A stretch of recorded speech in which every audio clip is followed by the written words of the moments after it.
بسم الله الرحمن الرحيم. اللهم صل على محمد. السلام علیکم. اعوذ باللہ من الشیطان الرجیم. بسم اللہ الرحمن الرحیم. وبہ نستعین وہو خیر ناصر ومعین. وصلی اللہ علی رسولہ الامین وعلی اہل بیتہ الاطیبین الاطہرین. اما بعد، آج ہم گفتگو کریں گے ماہ رمضان اور روزے کے احکام کے سلسلے میں. ماہ رمضان عظیم مہینہ ہے، جو مہینہ ہے کہ جس میں قرآن نازل ہوا ہے. ماہ رمضان جس کے لیے قرآن کہتا ہے یا ایھا الذین آمنوا کتب علیکم الصیام کما کتب علی الذین من قبلکم لعلکم تتقون. ماہ رمضان میں کا روزہ تم پر فرض کیا گیا ہے جس طرح سے تم سے پہلے والوں پر. یعنی قرآن یہ بیان کرنا چاہتا ہے کہ یہ ماہ رمضان کا جو روزہ ہے یہ کوئی نئی بات نہیں ہے. یہ گزشتہ قومیں بھی روزہ رکھتی رہی ہیں، تم پر بھی اس روزے کو فرض کیا گیا ہے. تو روزہ فرض کیوں کیا گیا ہے؟ لعلکم تتقون، امید ہے کہ تم پرہیزگار بن جاؤ. تو روزے کا فلسفہ، روزے کی فلسفی یہ ہے کہ قرآن ہمیں با کردار بنانا چاہتا ہے، ہمارے کیریکٹر کو اچھا کرنا چاہتا ہے. دیکھیے، ماہ رمضان کے احکام میں جہاں یہ حکم ہے کہ اگر کوئی شخص روزہ نہیں رکھ سکتا ہے، سفر پہ جا رہا ہے، تو وہ روزہ دوسرے ایام میں پورا کر دے. لیکن ناظرین، ماہ رمضان کی جو برکتیں ہیں وہ نہیں مل سکتی ہیں. لہذا کوشش ہمیں کرنی چاہیے کہ اگر سفر بہت زیادہ ضروری نہیں ہے تو ہم سفر نہ کریں. اس لیے کہ ٹھیک ہے، روزے تو قضا بعد میں کر سکتا ہے انسان، لیکن جو برکتیں ماہ رمضان کی وہ نہیں. لہذا پروردگار کہتا ہے کہ کتب علیکم الصیام، روزہ فرض کیا گیا ہے. اب روزہ ہمیں رکھنا ہے، تو روزے کی فلسفی یہ ہے لعلکم تتقون، تمہارا کیریکٹر اچھا ہو، تم باکردار بن جاؤ. اب اگر ہمیں باکردار بننا ہے تو روزہ رکھنا ہے. اب یہاں پر میں عام گفتگو ایک بہت زیادہ ہوتی ہے، اس سے ہٹ کر ایک بات کہنا چاہ رہا ہوں کہ بعض لوگ یہ کہتے ہیں کہ روزہ کا مطلب کیا ہے. روزے کا مطلب ہے کہ آنکھوں کا روزہ ہونا چاہیے کہ انسان حرام چیز نہ دیکھے. زبان کا روزہ یہ ہے کہ کسی کی غیبت نہ کرے، بہتان نہ لگائے، تہمت نہ لگائے. کان کا روزہ یہ ہے کہ غیبت نہ سنے. پیر کا روزہ ہے کہ غلط جگہ نہ جائے. جبکہ ایسا نہیں ہے. اگرچہ صوم کا مطلب ہے روکنا، لیکن یہ جتنی بھی چیزیں بیان کی جاتی ہیں، چاہے وہ غیبت ہو، چاہے وہ تہمت ہو، چاہے وہ الزام تراشی ہو، چاہے وہ کسی کا مال لینا ہو، چاہے غلط جگہ پر جانا ہو، غلط باتوں کو سننا ہو، غلط چیزوں کو دیکھنا ہو، یہ ہمیشہ حرام ہے. ایسا نہیں کہ ماہ رمضان میں حرام ہے. مثلا نامحرم کی طرف دیکھنا ہمیشہ حرام ہے. غیبت سننا، لا یغتب بعضکم بعضا، قرآن ہمیشہ حرام قرار دیتا ہے. لا تجسسوا، ٹوہ میں لگے رہنا، کسی کیا کر رہا ہے دیکھے، ہمیشہ حرام ہے. اکڑ کے چلنا زمین پر ہمیشہ حرام ہے. پھر روزے کا کیا مطلب ہے؟ روزے کا مطلب محرمات سے خود کو بچانا نہیں ہے. محرمات سے تو عزیز و بہت توجہ اگر آپ کریں گے تو روزے کی فلسفی آپ کو سمجھ میں آئے گی.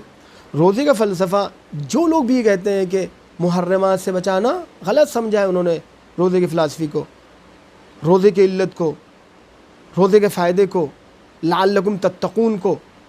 نہیں، حرام چیز سے ہمیشہ بچانا ہے، پروردگار کی معصیت سے ہمیشہ خود کو بچانا ہے.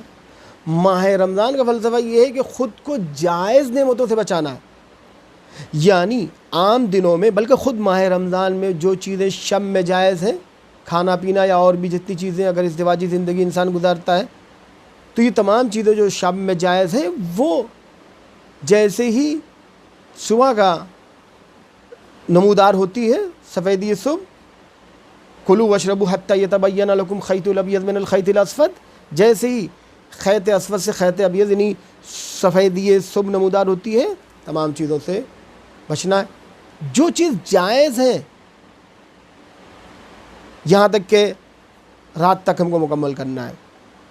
تو روزے کی فلسفہ کیا ہے؟ روزے کا فلسفہ کیا ہے؟ روزے کا فلسفہ یہ کہ جائز نعمتوں سے، مثلا کھانا پینا جو اللہ نے جو ہم نے اپنے قوت بازو سے کمایا ہے، جو حلال کمائی ہے، اس سے بچنا ہے. جو حرام لے کے آئے اس سے تو ہمیشہ بچنا ہے. اسی طرح جتنی بھی ہماری جائز نعمتیں ہیں اللہ نے دی ہیں، جو عام دنوں میں جائز ہے، حلال ہے، خود ماہ رمضان کی شبوں میں حلال ہے، ان سے بچنا ہے. کیوں بچنا ہے؟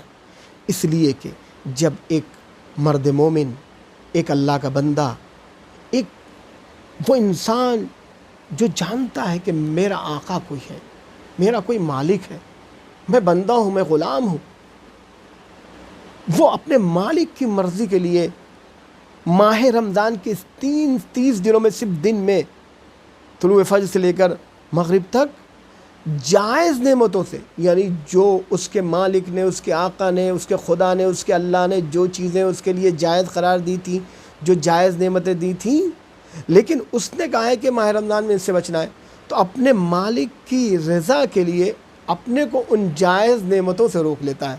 تو نتیجہ کیا ہوتا ہے کہ جب ایک مرد مومن اپنے مالک کی رضا کے لیے جائز نعمتوں سے خود کو روکتا ہے، تو اب اس کے اندر ایک پاور آ جاتا ہے، اس کے اندر قوت آ جاتی ہے، اس کے اندر قدرت آ جاتی ہے کہ وہ پھر 12 مہینے مسلسل 12 مہینے خود کو محرمات سے بھی روک لیتا ہے.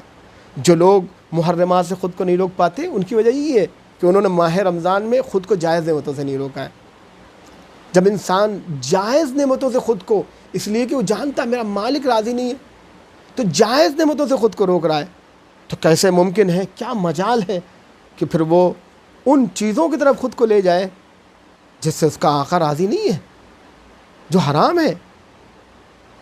تو ماہ رمضان ہمیں پاور دیتا ہے.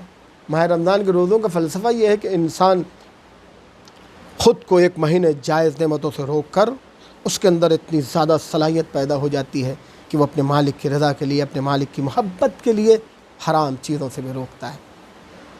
وہ کتنے بد نصیب ہیں، کتنے بدبخت ہیں جو 11 مہینے پوری صحت کے ساتھ گزارتے ہیں، لیکن ماہ رمضان آیا نہیں کہ بیمار ہو جاتے ہیں. اس لیے کہ اور پھر یہ کہتے ہیں کہ بھئی یہ تو جائز ہے، ٹھیک ہے جائز ہے، لیکن تمہارے اندر پھر وہ قوت نہیں پیدا ہو پائے گی کہ تم سال کے دوسرے ایام میں خود کو محرمات الہی سے روکو. تو روزے کا فلسفہ یہ ہے کہ ہم ایک مہینے خود کو جائز نعمتوں سے اپنے مالک کی رضا کے لیے، اپنے آقا کی مرضی کے لیے جائز نعمتوں سے روکیں. نتیجے میں ہمارے اندر وہ قدرت پیدا ہو جائے گی، وہ صلاحیت پیدا ہو جائے گی کہ ہم پھر محرمات الہی کی طرف اپنے قدم کو آگے نہیں بڑھائیں گے. تو یہ ہے روزہ. روزے کے احکام بھی روزے کے احکام میں جو بنیادی چیز یہی ہے کہ جائز نعمتوں سے خود کو بچانا ہے، کھانے پینے سے پرہیز کرنا ہے جو علماء نے بیان کیا ہے. یہ جو چیزیں ہیں کہ خدا کے خلاف جھوٹا بہتان باندھنا، یہ کبھی بھی حرام ہے، ہمیشہ حرام ہے، ہمیشہ حرام ہے. خدا کی طرف کوئی بات منسوب کرنا غلط، یہ ہمیشہ حرام ہے. البتہ اس سے روزہ باطل ہو جاتا ہے. اسی طرح سر کو پانی میں ڈبونا، یہ تمام احکام ہیں جو آپ جانتے ہیں. ضرورت ہے کہ ہم قرآن نے جس طرح کہا ہے روزہ رکھنے کے لیے اس طرح روزہ رکھیں. اور یہاں پر ایک بات کو میں بڑی ذمہ داری سے بیان کرنا چاہتا ہوں کہ ماہ رمضان کے سلسلے میں، افطار کے سلسلے میں احتیاط کرنی چاہیے. کبھی کبھی ہم مسجد میں جاتے ہیں تو کبھی ہم یہ نہیں دیکھتے کہ پھر کہ یہ جو رزق آیا ہے کہاں سے آیا ہے. ہم اس کی طرف بڑھنا چاہتے ہیں اور زیادہ چیزیں اپنے پلیٹ میں ڈالنا چاہتے ہیں، یا پھر کھانے کے لیے پھر ہماری پوری فکر جو ہے روزے میں کھانے کی طرف ہوتی ہے. افطار اور سحر میں گزر جاتا ہے. نہیں، روزے کا فلسفہ یہ کہ اپنے مالک سے ہم نزدیک ہوں، لعلکم تتقون.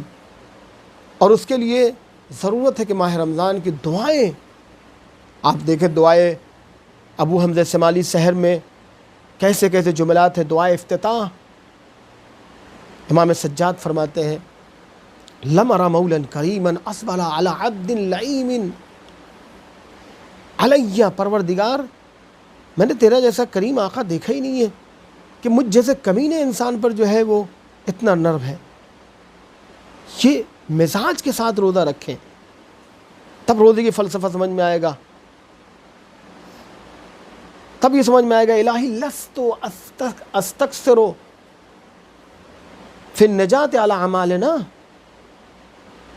الہی لست اتکل فی النجات علی اعمالنا، ہم اپنے عمل پر بھروسہ نہیں کر سکتے نجات کے لیے۔ امام سجاد کی دعاؤں کا، اب روزہ رکھ کے ہم سوچتے ہیں کہ بھائی ہم نے تو بہت دعائیں پڑھ لی اور روزہ رکھ لیا، اب ہم تو نجات نہیں، بلکہ خدا کے فضل پر امید رکھنا چاہیے۔ دعائے ابو حمزہ الشمالی کے جملات پڑھیں، دعائے افتتاح، دعائے کمیل، دعاؤں سے میرے ناظرین، دعا سے فرہنگ دعا سے رابطہ پیدا کریں، اپنے مالک کو پکاریں۔ دعا کے سلسلے میں ماہ رمضان دعاؤں کا مہینہ ہے، ماہ رمضان قرآن کا مہینہ ہے، ضرورت ہے کہ ہم قرآن کا مطالعہ کریں۔